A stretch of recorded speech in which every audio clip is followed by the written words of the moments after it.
Part 3. The Great Reminding.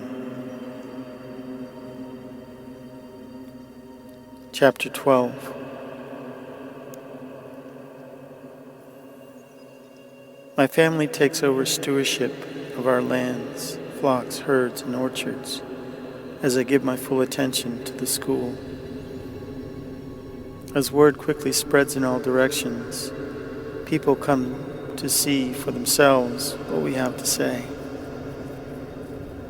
It isn't long before we are a busy village, then a small town, and finally, within a few short years, many consider us a city. I oversee the construction of a celestial observatory using the rope and rod method I've been shown by the messengers.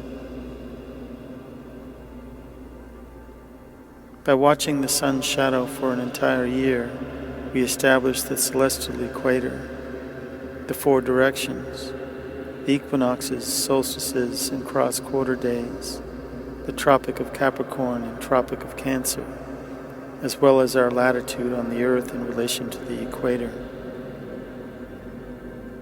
Once this is done, our stone construction begins out on the plain with a clear 360-degree view all the way to the horizon. We build 2 stone walls on the arc of a great circle. At the center of the circle is a rod 16 feet high. On the morning of the equinox, the first beams of the sun's light cast the shadow of the rod exactly due west. This shadow is the radius of our great circle. We place another rod at the furthest tip of the central rod's shadow.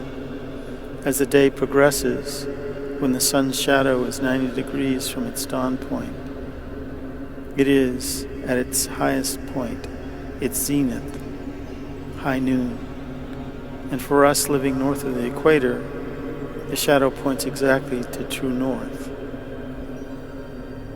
If we were living south of the equator, the sun would, at noon of the equinox, then point exactly south. The length of the shadow tells us how far north or south of the equator we are. At sunset, the shadows of the 2 rods extend due east. We place a third rod at the tip of the central rod's shadow. These 3 central rods represent the celestial equator in our observatory. Observing and marking sunrise and sunset points along our great circle of 360 degrees over the next 30 days from the vernal equinox, we note that the sun appears to have moved 12 degrees north along both the eastern and western horizons. We place another pole in the ground on the 30th day along our great circle.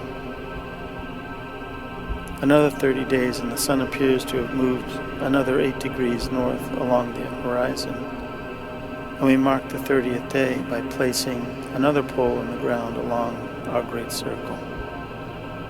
Another 30 days and the sun appears to have moved another 4 degrees along the horizon. Again we mark the 30th day by placing another pole in the ground along our great circle. Then the sunrise and sunset points appear to stand still along the horizon for a couple of days.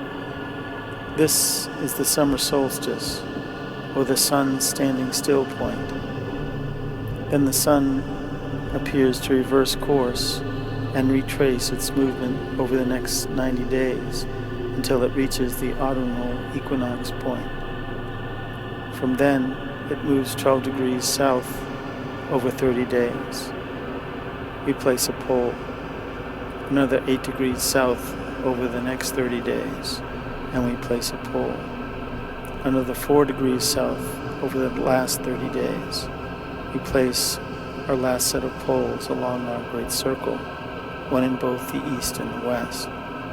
Then the sun appears to stand still again for a couple of days at the winter solstice in the northern hemisphere and the summer solstice in the southern hemisphere.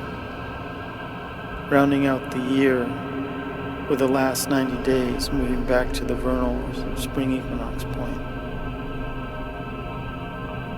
With the full year marked out on our great circle, we build a stone wall along the eastern and western arches of our great circle and place 12 windows in the first 30-day portal of the wall to either side of the equinox poles. Then 8 windows in the middle 30-day portal. Then 4 windows in the last 30-day portal at the northernmost and southernmost portions of the wall. Drawing a line from the northernmost solstice poles of our eastern and western walls. This is the celestial Tropic of Cancer. Drawing a line from the southernmost eastern and western poles is the celestial Tropic of Capricorn.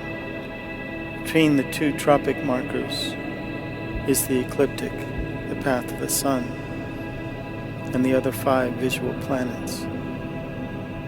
24 degrees north and 24 degrees south of the celestial equator, 46 degrees in total.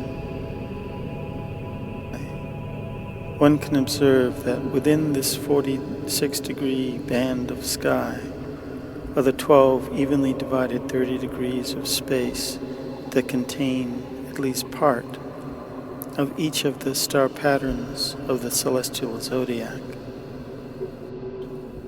We call them that because they appear to wander against the field of the apparently more fixed stars. Only the moon's orbit goes beyond these northern or southern tropic markers. The moon only does so once every 18.5 years. Whenever the sun and moon appear in the same window, there is an eclipse cycle,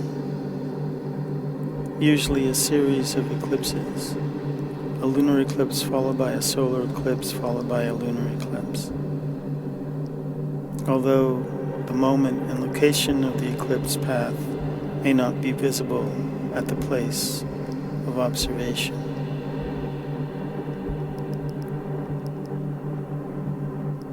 With these tools we can keep accurate time and know where the Earth is in relation to the other bodies in our immediate celestial neighborhood. We identify a suitable nearby hilltop and lay out what will one day be referred to as a 7-course labyrinth. This is a most ancient technology for creating water springs. As we walk this sacred path over the ensuing lunar cycles, it generates a blind spring, which results in a new fresh water spring to issue forth from the base of the hill. We plant an orchard of pairs of fruit trees in the pattern of the flower of life. This sacred grove is where we hold many of our most sacred and intimate ceremonies and initiations. We build dolmen and circles of standing stones after surveying the surrounding countryside to determine the natural subtle energy grid. We create earthen mounds with resonant cavities within them that attract certain frequencies of subtle energy known as earth energy or ley line energy to flow through them. These resonant cavities can be used as self-initiation chambers as they help the self-initiate amplify their own sensitivities to subtle energy. Within these chambers, it is easy to listen into the divine vibration, drop into the optimum meditative state, and once there, to essentially read what information is flowing along the earth subtle energy grid.